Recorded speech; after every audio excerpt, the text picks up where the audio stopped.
어이없고 기막힌 일을 당했을 때 사자성어로 그걸 적반하장이라 그렇게 말합니다. 도둑놈이 몽둥이를 들고 오히려 경찰을 또 잡으려는 형국이고 잘못한 사람이 큰 소리치는 형국을 적반하장이라 그렇게 말을 합니다. 가짜가 진짜 노릇을 하고 진짜를 가짜 취급하는 바울이 그런 일을 당했으니 얼마나 정말 적반하장도 유분수죠. 가장 존경받고 칭찬받고 수고한 사람이고 인정받아야 될 분이 바울인데도 불구하고 오히려 바울을 공격하는 사람들, 외부에서 온 사람들이에요. 예루살렘에서 우리는 추천서 가지고 왔다. 예루살렘에 파송을 받았다. 바울이 언제 예수 믿었냐? 바울이 언제 사도였냐? 그는 핍박자요, 박해자였고 공식적으로 우리 예루살렘 교회에서 파송한 사람이 아니다. 무슨 자격이 있냐? 그렇게 흔들어대는 자들이 바울의 사도권에 대해서 자격에 대해서 시비를 걸고 또 많은 사람들이 미혹을 당해서 그들을 따르게 되고 교회 안에는 심각한 분열과 분파가 생기게 되어서 어지러운 일들을 정리하기 위해서 바울이 정말 애를 많이 썼습니다. 고린도 전후서가 굉장히 긴 말씀이에요. 신약 성경 중에서도 고린도 전서가 16장, 고린도 후서가 13장, 한 교회를 위해서 이렇게 긴 말씀을 쓴 것은 고린도 교회가 유일합니다. 이렇게 하고 그 바쁜데도 불구하고 벌써 이제 내가 세 번째, 여기 14절에 보면 세 번째 너에게 가기로 준비했다. 교회를 개척했을 때뿐만 아니라 그동안 두 번이나 방문을 하고 그리고 바로 앞에 있는 방문, 두 번째 방문은 가슴 아픈 방문이었어요. 해결하러 갔는데 더 악화됐어요. 그래서 이제 세 번째 너희를 가기로 준비하는 정말 애쓰고 수고하죠. 포기할 뻔합니다. 할 만큼 했잖아요. 할 만큼 했으니까 그래도 안 변하면 바울이 지금 할 일이 얼마나 많습니까? 1차, 2차, 3차에 걸쳐서 수많은 교회를 개척하고 지금도 로마도 가야 되고 스페인도 가야 되고 교회 없는 곳에 교회를 세우고 예배 없는 곳에 예배를 세우고 예수님의 이름을 모르는 곳에 예수님의 이름을 증거해야 될 그 많은 일들을 두고도 교회를 위해서 이렇게 포기하지 않고 수고를 합니다. 그래서 고린도 후서를 기록한 것은 여기 14절에 보면 세 번째 가기를 준비하기 위해서 이미 사실은 다행히 감사한 것은 디도가 가서 문제를 잘 해결하고 왔어요. 잘 해결하고 수습이 되고 바울에 대해서 정말 미안한 마음, 감사한 마음, 더욱 사모하는 마음을 갖게 되고 반대하고 교회를 어지럽힌 자들을 징계하고 그래서 바울을 사모하는 마음을 다 들음에도 불구하고 바울은 이제 세 번째로 가기 위해서 준비를 합니다. 아직도 교회 안에서 회개하지 않고 계속해서 문제를 일으키는 사람들을 위해서 바울이 준비를 합니다. 이게 바로 목자의 마음이죠. 그래서 특별히 10장에서 12장까지는 사도됨을 강조하고 있어요. 기가 막힌 일이죠. 다른 데라면 몰라도 바울은 사도 중에 사도입니다라고 외쳐야 될 사람은 고린도 교회입니다. 우리가 증인입니다. 바울 선생님이 여기서 전도할 때 하나님이 함께 하시고 정말 놀라운 역사가 일어났습니다. 그걸 증거해 줘야 될 교회가 고린도 교회인데 고린도 교회가 바울의 사도권을 흔들었어요. 생각해 보세요. 제가 우리 방주교회에서 제가 담임 목사입니다. 저 교회에서 위임받은 담임 목사입니다. 위임이라는 건 뭐냐 하면 정년이 보장된 목사입니다. 정년이 보장되지 못하면 이제 3년마다 재신임을 해요. 그래서 2번 신임을 못 받으면 나가라는 말입니다. 그래서 근데 이제 제가 여기 와서 제가 방주교회 담임 목사입니다. 그러면 그럴 거 아니에요. 저분이 더위를 잡수셨냐? 왜 자꾸 저러셔? 아니 누가 뭐라 그래? 그렇게 여러분 아닙니까? 다른 데는 몰라도 다른 데 가서는 제가 열심히 저는 방주교회 담임 목사입니다. 제 소개할 땐 그거밖에 없어요. 전 방주교회 담임 목사입니다. 그거밖에 소개할 거 없지만 여러분에게 와서 다시 내 소개서를 내야 되고 이런 이력서를 다시 내야 되고 이런 어처구니 없는 일을 하는 게 이게 말이 안 되잖아요. 근데 사도권을 흔드는 자, 바울이 그냥 지나갈 수 있지만 바울의 사도권이 흔들리면 바울이 전한 복음이 무효가 되고 그러면 고린도 교회가 복음 위에 서지 못하는 교회가 됩니다. 처음이기 때문에, 처음이 중요하거든요. 첫 교회들이기 때문에 단단히 이 복음 위에 세워져야 앞으로 여러분 정말 1000년, 2000년의 복음의 역사, 교회의 역사가 계속되는 초석 같은 길이기 때문에 이만한 해산의 수고를 바울이 하고 있습니다. 그래서 칭찬받아 마땅한 사람이 욕을 먹는 상황이고, 정말 이런 적반하장 같은 상황 속에서 바울은 그들을 위해서 다시 수고를 하면서 11절에 내가 어리석은 자가 되었으나 너희가 억지로 시킨 것이 아니니 나는 너희에게 칭찬받아야 마땅하도다. 칭찬받아야 마땅한 사람이 욕을 먹고 있으니 기가 막히죠. 그래서 마지막 결론처럼 12장 11절에서 21절은 이 사실은 고린도 후서의 결론이고 10장에서 12장까지 결론으로 너희가 자꾸 사도의 표적을 보이라 그러니, 표시를 보이라 그러니, 자격증을 보이라 그러니 여지껏 간증도 했고 삼청천의 경험도 이야기하고, 그리고 자기 속에 있는 정말 연약함도 그대로 들으면서 부득불 자랑한다면 약할 그것이 나의 자랑이고, 오히려 약함을 통해 하나님의 일하심을 드러내면서 사도의 표지가 12절에 사도의 표지를 이렇게 말합니다. 같이 읽습니다. 시작. 사도의 표가 된 것은 내가 너희 가운데서 모든 참음과 표적과 기사와 능력을 행한 것이다. 표적과 기사와 능력.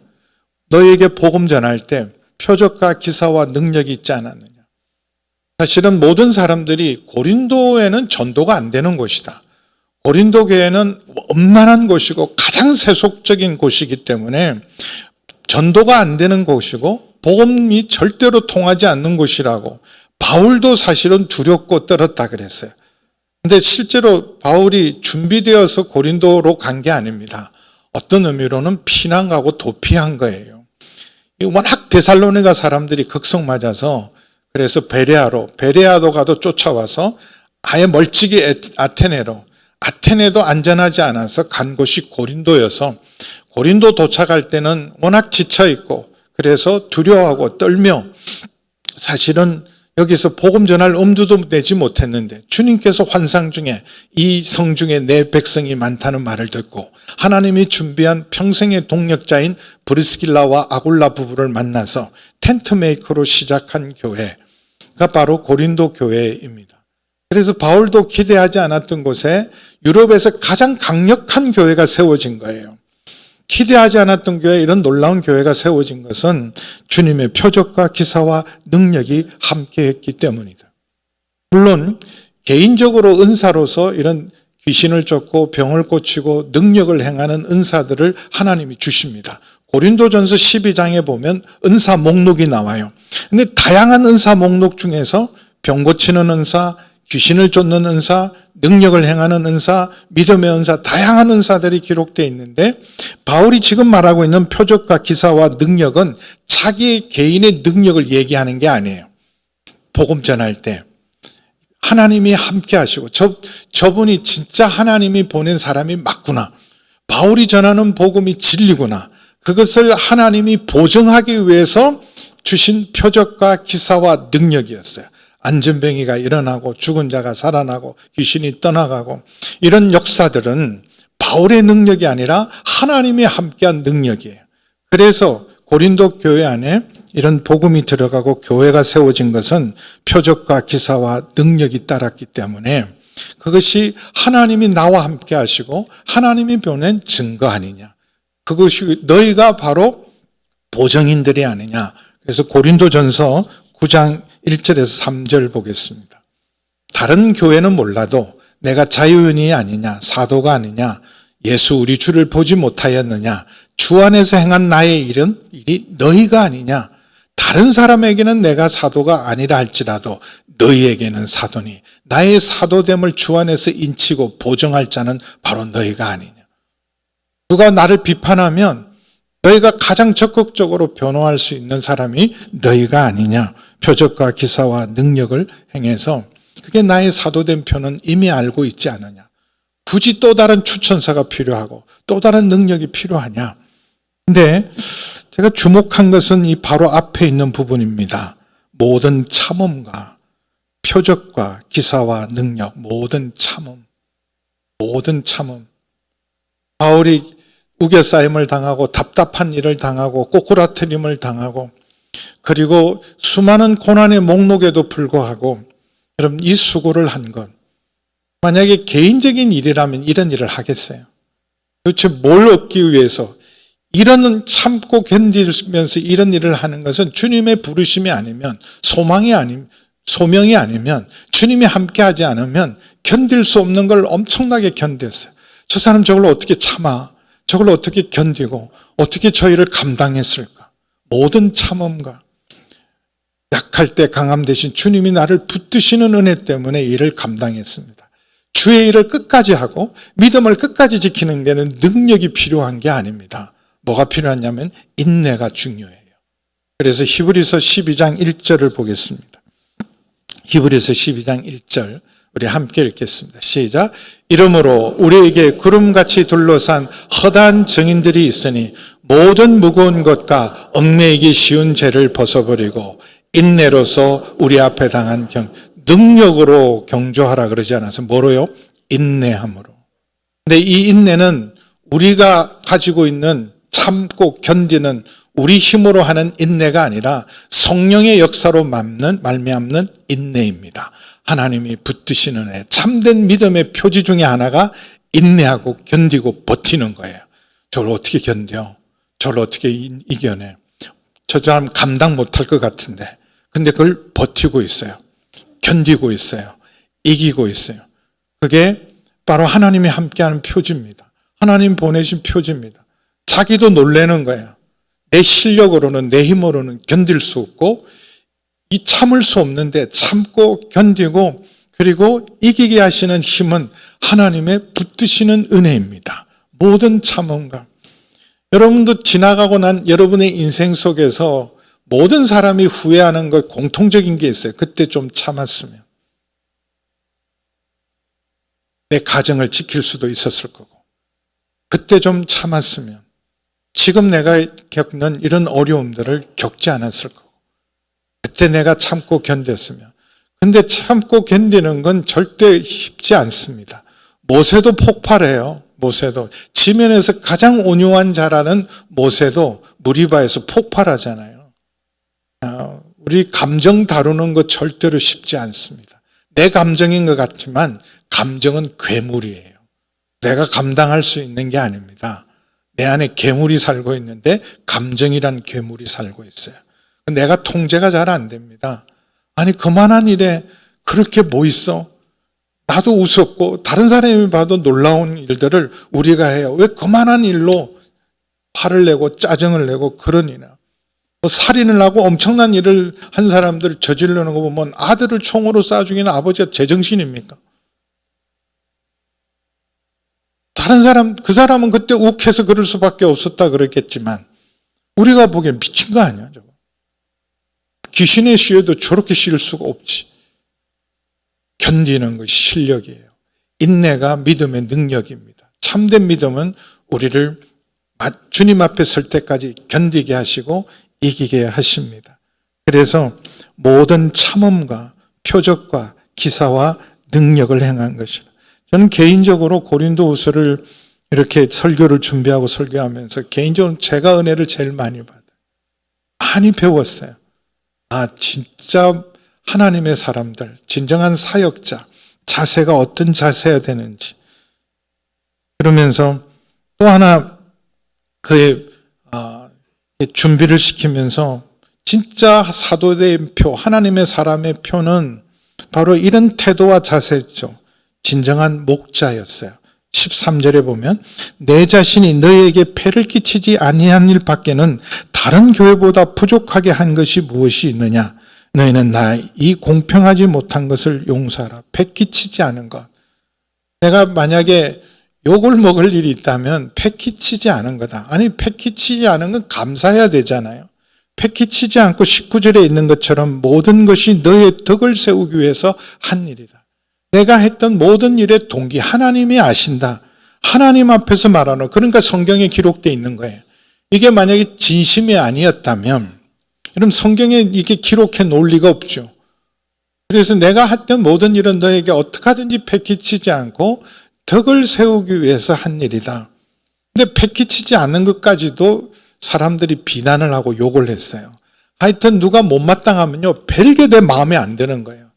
무슨 일을 해도 마음에 안 드는 거예요. 여러분, 지원을 받아도 욕먹고, 지원 안 받아도 욕먹고, 받으면 받았다고 욕하고, 안 받으면 안 받았다고 욕하고. 기가 막힌 일 아닙니까? 저도 처음에 목사 될 때는요, 순진한 생각을 했어요. 목사 되니 요즘 욕먹고 안 살아야지. 적어도 목사 되면 욕먹은 일은 없겠지. 아이고, 주여. 욕먹을 일을 해서 욕먹는 거는 당연히 먹어야죠. 와, 뭐 이런 것까지 욕을 먹하나. 이런 것까지도 시비를 거나. 뭐 별걸 가지고 다. 근데 용서하라 그러잖아요. 감사와 존경을, 칭찬을 받아야 마땅한 일에 용서를 구합니다. 왜냐하면 왜 안 받아? 왜 안 받아? 이런 거예요. 왜 안 받아? 두 가지죠. 자격이 없으니까, 떳떳하지 못하니까 안 받지. 베드로 다 받잖아. 후원금, 지원금 다 받는데 자기 왜 안 받아? 떳떳하지 못하고 자기. 두 번째, 우리를 무시하니까 안 받잖아. 빌립보 교회에서 주는 거는 받으면서 왜 우리는 안 받아? 왜 안 받아? 또 이게 문제가 된 거예요. 그래서 아니 내가 미안하다. 그래서 참 미안하다. 너에게 유일하게 내가 용서를 구할 것이 있다면 폐를 끼치지 않기 위해서 너희에게 지원을 받지 않은 것인데, 근데 그게 용서할 일입니까? 용서를 받아야 될 일이 아니라 감사와 존경과 칭찬을 받아야 되니까 이렇게 오해하는 사람들을 일단은 그들의 오해를 풀고 진심을 전하기 위해서 먼저 바울이 겸손하게 자기를 낮춥니다. 용서해달라고. 이거는 못할 것 같아요, 저도. 이것들이 해도 너무하네. 그럴 것 같아요. 네, 용서하라. 그러면서 이제 내가 세 번째로 너희에게 간다. 사실은 고린도 후서를 기록한 건 다 수습이 된 거예요. 디모데가 와서 잘 됐습니다. 수습된 걸 굳이 갈 필요가 없는데 마무리를 잘 정돈하기 위해서 바울은 그동안 수많은 경험을 통해서 알아요. 사람이 잘 안 변하는 것. 그래서 자기도 준비하고 그들을 준비시키기 위해서 보시면 20절, 21절 보세요. 그가 방문하면서 준비를 시키는 이유가 있고 자기도 마음에 각오가 돼 있는 것 중에 하나가 20절, 21절 우리 함께 읽겠습니다. 시작. 내가 갈 때 너희를 내가 원하는 것과 같이 보지 못하고 또 내가 너희에게 너희가 원하지 않는 것과 같이 보일까 두려워하고 또 다툼과 시기와 분냄과 당짓는 것과 비방과 수군거림과 거만함과 혼란이 있을까 두려워하고 또 내가 다시 갈 때 내 하나님이 나를 너희 앞에서 낮추실까 두려워하고 또 내가 전에 죄를 지은 여러 사람의 그 행한 바 더러움과 음란함과 호색함을 회개하지 아니함 때문에 슬퍼할까 두려워합니다. 이런 일을 두 번째 방문 때 경험을 했거든요. 굉장히 가슴 아픈 방문이었어요. 수습하려고 갔는데 오히려 여기 보시면 분냄, 시기, 다툼, 분냄, 당짓는 교인들 안에서 홍해 갈라듯이 갈라져서 바울 지지파, 바울 반대파. 그래서 시기, 분냄, 당짓고 비방, 수군거림, 거만함, 혼란 이걸 재현할까 봐. 또 여전히 그들을 징계했음에도 불구하고 아직도 계속해서 더러움과 음란함과 호색함과 회개하지 않음이 교회 안에 멀쩡하게 숙주로 남아있을까 봐. 이미 다 해결됐습니다. 회개할 사람 회개하고 징계할 사람 징계하고 오히려 오해가 풀어지고 바울 선생님을 더욱 사모하고 기다리고 있습니다. 그랬지만 사람이 잘 안 변한다는 걸 여러분도 알고 저도 알아요. 그렇잖아요. 말한 대로 되면 우리 천사가 벌써 다 됐어요. 결심한 대로 됐다면 우리 천사가 돼도 벌써 됐습니다.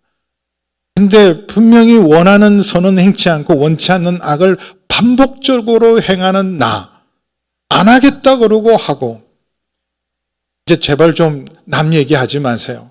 그럴 때마다 여러분 마음에 난 더욱 남 얘기해야 되겠다 이런 생각 안 들잖아요. 그래 남 얘기는 나쁜 거구나. 안 하려고 그러는데 근데 이 입이 왜 내 말을 안 듣냐고. 그러니까 우리가 잘 안 변하는 걸 알아요. 수습되고 해결됐다 그러지만 여전히 언제든지 이런 기회만 되면 돋아나는 독초처럼 잡초처럼 다시 돋을 걸 알기 때문에 마지막 마무리하고 수습하기 위해서 가기 때문에 준비하라. 근데 또 온다 그러니까 막상 안 온다고 뭐라 그러더니 온다고 그러니까 또 사람들 안에 걱정이 생기게. 두 가지 걱정이 크게는 큰일 났다. 오면 이제 크게 야단 맞겠구나. 잘못한 사람들은 바울이 오는 게 두렵고 걱정이 되죠. 두 번째는 잘 섬기겠다 그랬는데 준비를 잘해야 되고 대접을 잘해야 되겠다. 그런 부담감이 있잖아요. 또 비용을 얼마나 마련해야 되나, 숙소는 어디다 정해야 되나, 그런 것 때문에 그래서 보라 내가 이제 세 번째 너에게 가기를 준비했으니 너희에게 폐를 끼치지 아니할 거다. 걱정하지 마라. 내 경비는 내가 가지고 간다.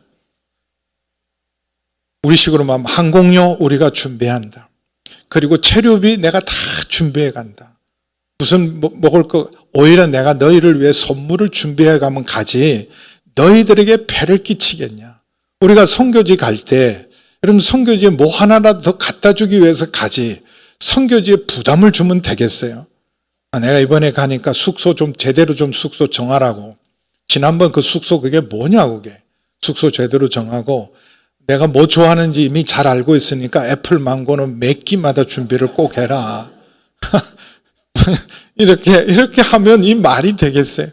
막 선교지에서는 잘 대접하기 위해서 물어보고 뭐 숙소는 어디 정할까요? 뭐 식사는 어떻게 해야 됩니까? 걱정하지 마. 여러분 먹는 대로 먹고 여러분 자는 대로 잘 겁니다. 걱정하지 마세요. 그리고 우리가 다 준비해 갑니다. 경비는 다 우리가 가져. 그게 맞는 거죠. 그래서 이렇게 말합니다. 내가 구하는 것은 너희의 재물이 아니요 오직 너희니라. 너희를 보기를 원하는 거지. 너희에게 패키치로 가는 게 아니라 뭐라도 하나 더 덕을 세우고 유익을 위해서 가는 거지. 내가 너희에게 재물을 구하는 것이 아니라 너희니라. 부모는 자식을 한 번이라도 더 보고 싶어서 가는데 자식들은 지난번에 온 지 얼마 됐다고 또 오시나. 용돈이 부족해서 오시나. 뭐가 또 필요해서 오시나. 그리고 이제 뭐를 좀 준비해서 가잖아요. 얘가 이거 좋아하지. 이거 맛있게 먹지. 얘가 물김치 좋아하고 그리고 쑥떡 좋아해서 그리고 빚어갔는데 이런 건 뭐하러 해왔냐고. 지금 다 주문하면 택배로 바로 오는데 이걸 왜 무겁게 귀찮게 들고 왔냐고. 근데 부모의 마음은 여러분 자식들 패키지로 가지 않잖아요.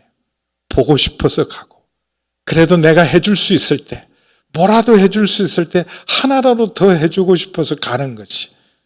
이 싸가지 없는 것들은 그런 마음을 몰라요. 뭐하러 그런 거 하냐 그러고 귀찮게 그러고 온 지 얼마 됐다고 또 어머니 왜 또 오신대 오신 지 얼마 됐다고. 아니 용돈이 부족한 거야. 우리 충분히 드리고 우리 형편에 어려운데 아니 노인네가 돈 쓸 데가 어디 있다고 또.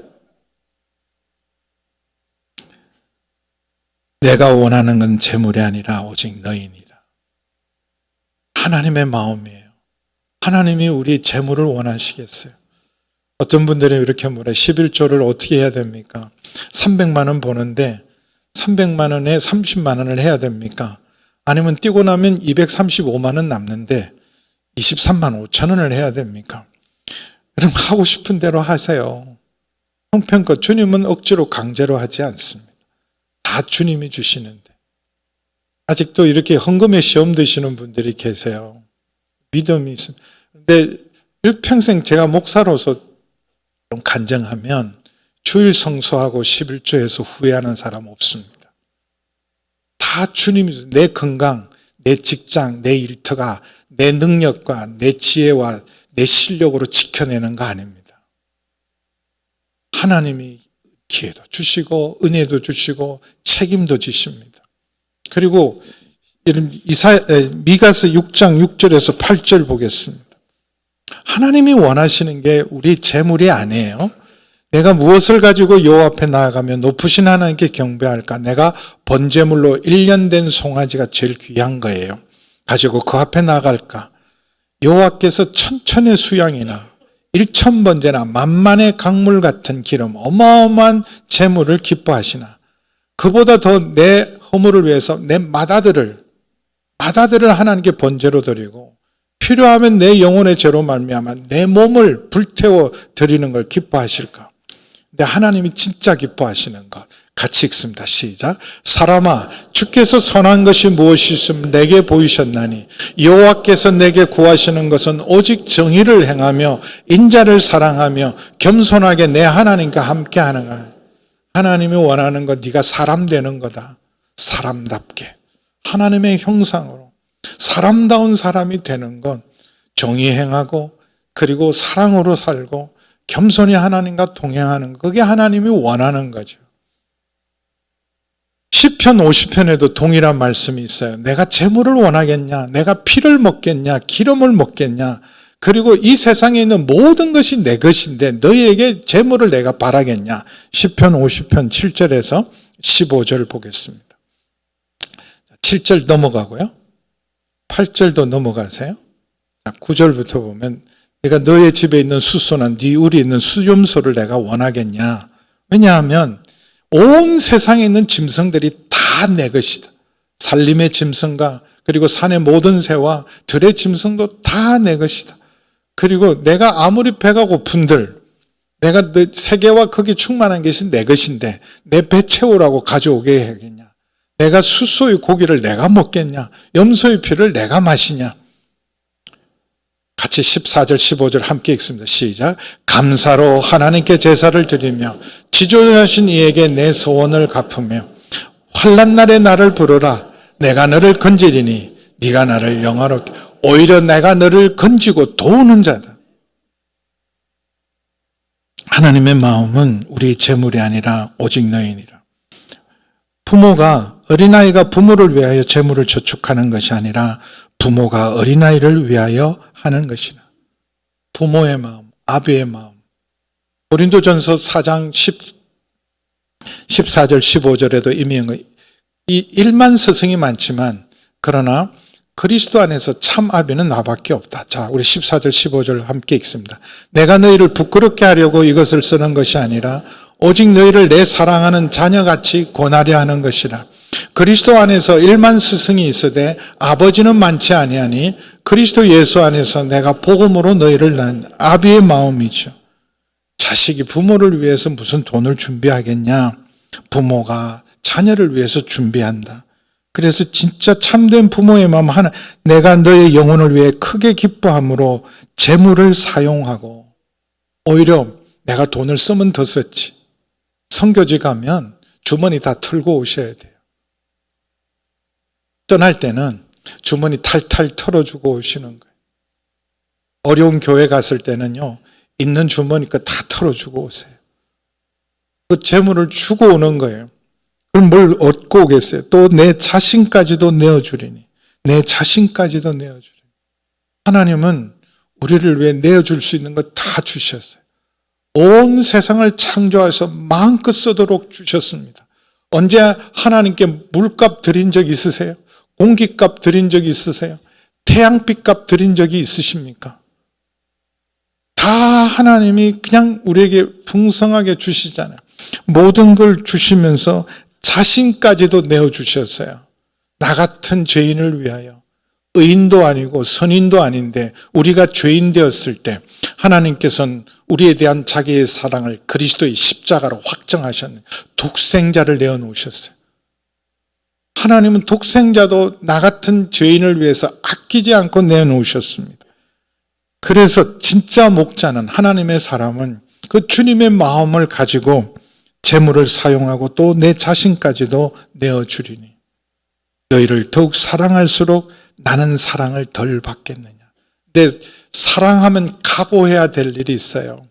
내가 주는 것만큼 알아주고 주는 것만큼 다시 받을 거란 생각은 꿈에도 하지 않으셔야 돼요. 그냥 주는 걸로 끝내야 돼요. 그게 자식이든 친구든 누구든 내가 이만큼 사랑했으니까 이만큼 내가 받을 거다. 그리고 적어도 내가 한 것만큼 받지는 못하되 알아주겠지. No. 자식들하고 서로 장부가 다른 건 아시죠? 나는 이만큼 주고 이거 했다 그랬는데 자식들은 받지 못한 것만 기억해요. 받은 건 하나도 기억 안 해. 안 해준 것만 노트에 다 써놨어. 사랑했는데 언제 사랑했냐 그러고, 내가 다 줬다 그러는데 진짜 나 필요한 건 안 줬다 그러고. 친구들하고 계산서 틀린 거 다 아시죠? 내가 밥도 몇 번 사고 술도 몇 번 사고 또 어려울 때 도와준 것도 이만큼 있는데 너는 나한테 해준 게 뭐냐. 근데 그 친구 장부를 보면 또 틀려요. 받은 거 생각하지 않고 자기들은 준 것만 생각합니다. 그래서 여러분, 상처와 배신감은 내가 너를 어떻게 사랑했는데 그런 건 그냥 잊어버리셔야, 그냥 그게 감사하셔야 돼요. 내가 그렇게 베풀 수 있었던 것, 사랑할 수 있었던 게 감사해야죠. 그걸 통해서 뭘 받아내겠다, 또 알아주기를 원한다. 그냥 내가 한 거 그게 기쁜 거예요. 사랑해서 기뻤고 줄 수 있어서 기뻤고, 그 자체로 내 삶이 후회가 없는 삶. 알아주든 안 알아주든. 근데 그때 시험 드는 거예요. 준 것만큼 받으려고 그러고, 또 내가 한 것을 알아주기를 원할 때 시험 드는 거예요. 다 쏟아지는 거예요. 거기다가 바울이 변명 아닌 변명을 할 수밖에 없었던 가장 큰 이유 중에 하나는 자기뿐만 아니라 자기와 함께한 사람도 다 사기꾼 취급하는 것에 대해서 바로 잡아야 했어요. 16절 함께 읽습니다. 시작.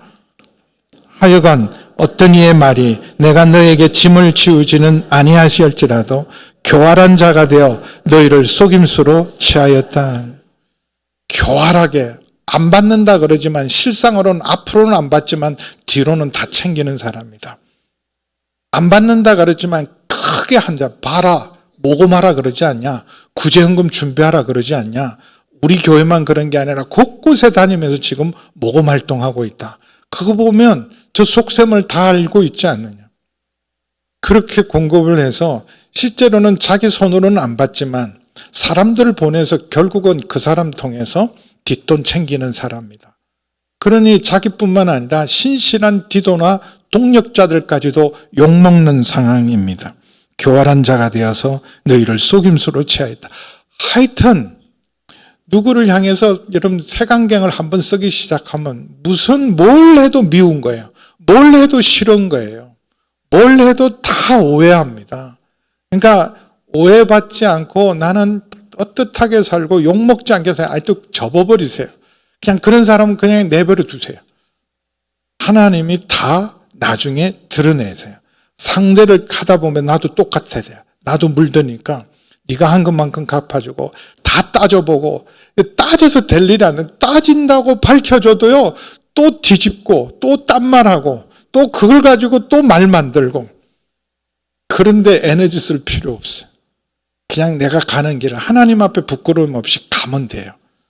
근데 그러면서 속임수로 취하는다. 실제로 성경에도 그런 사례가 있었어요. 그래서 선생님이 욕먹고 하나님이 욕먹을 뻔한 사건이 있었습니다. 열왕기상이죠. 열왕기하 5장에 보면 엘리사 시대에, 그냥 제가 얘기할게요. 엘리사 시대에 그 위에는 지금 시리아에 그 아주 정말 그 당시 가장 탁월한 유명한 시리아의 장군이 있었습니다. 군대 장관, 국방부 장관이고 구국의 영웅이었던 나아만. 그 사람은 어마어마한 사람인데 문둥병에 걸렸어요.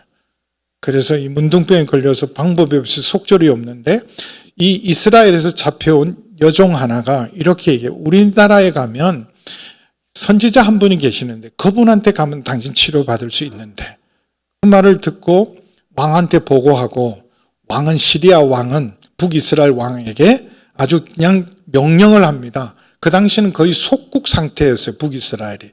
조공을 원하는 대로 바치지 않으면 너희들 바로 하루아침에 너희 나라를 정복한다.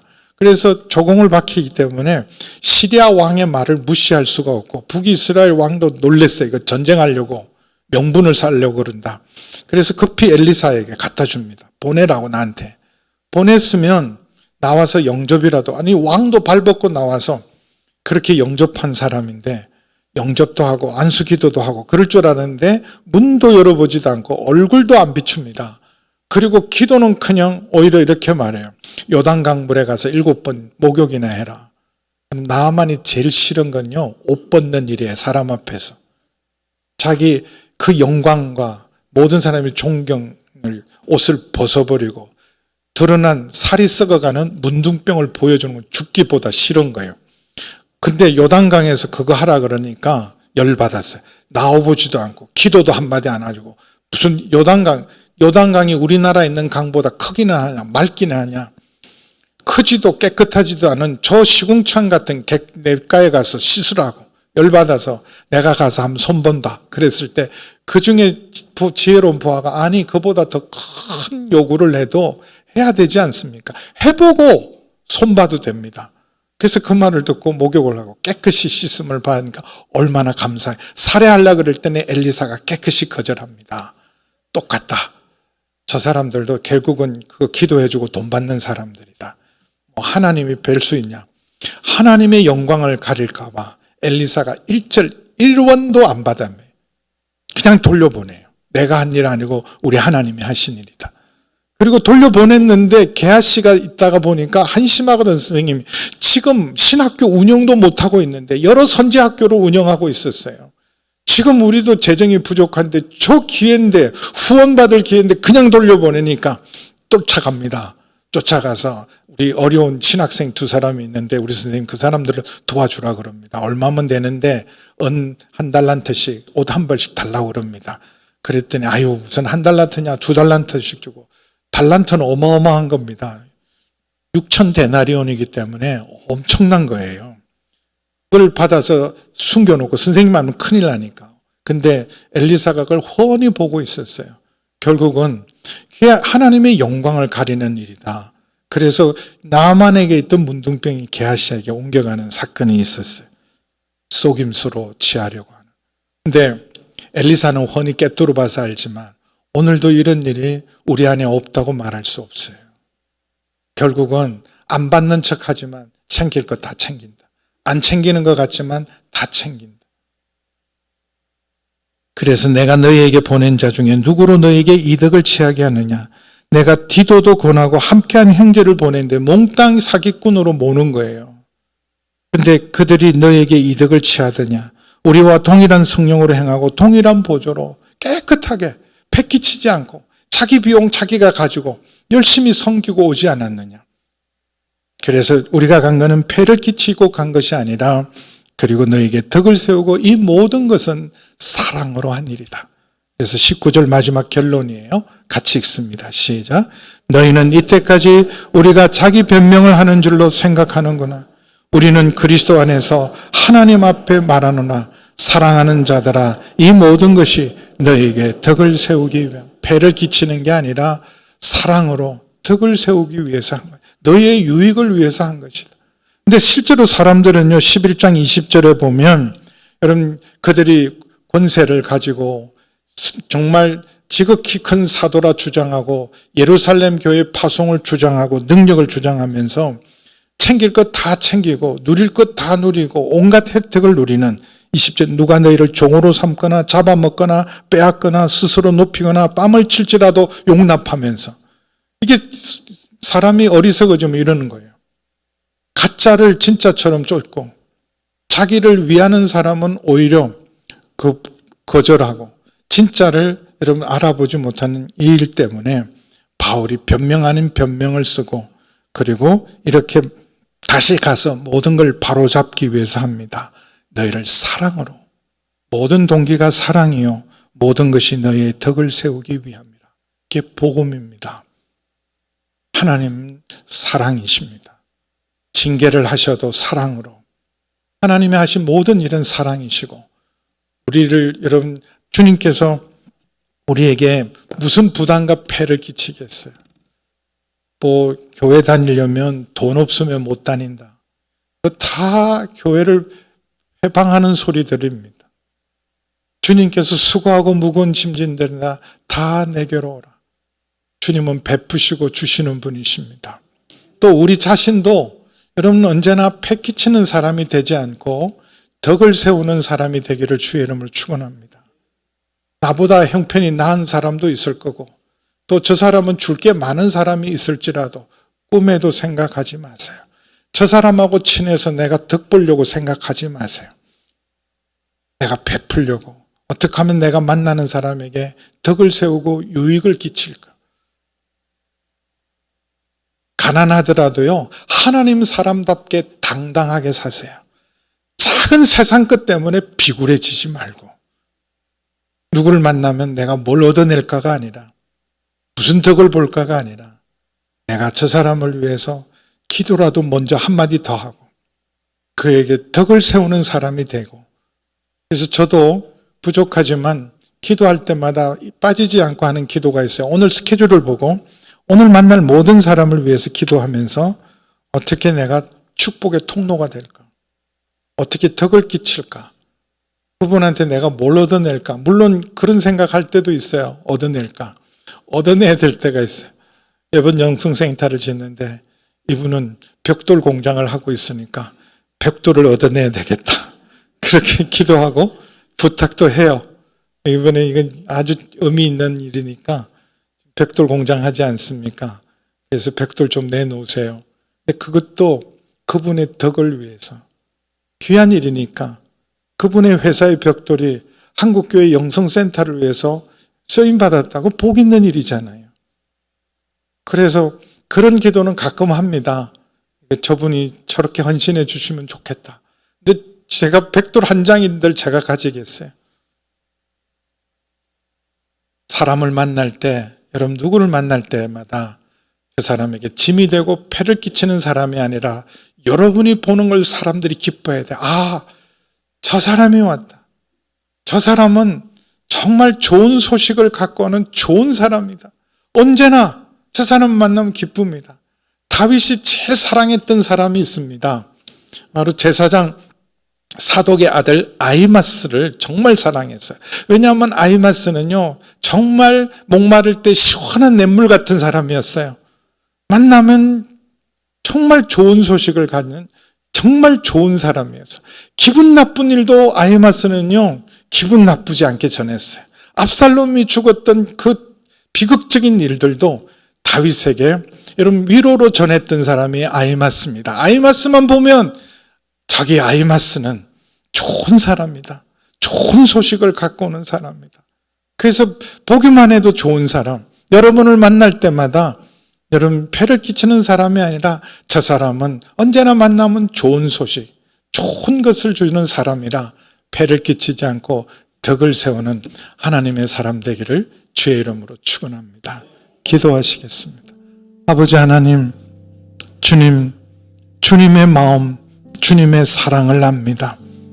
아버지 하나님, 우리는 얼마나 미련하게 생각하고 어리석게 생각하고 이기적으로 생각하고 함부로 판단합니까? 아버지 하나님, 분별의 영을 더하여 주옵시고 선을 선으로 악을 악으로 분별하게 도와주옵시고 아버지 하나님, 거짓을 분별하며 무엇보다도 하나님의 마음을 알게 하여 주옵소서. 하나님이 원하시는 것은 재물이 아니라 우리를 원하시고 우리를 사랑하시는 주님, 그리고 아버지 하나님, 우리 유익을 위해서 일하시는 주님, 저희도 하나님 아버지 폐를 끼치는 사람이 아니라 덕을 세우는 사람 되게 하여 주옵소서. 예수님의 이름으로 기도하옵나이다. 아멘.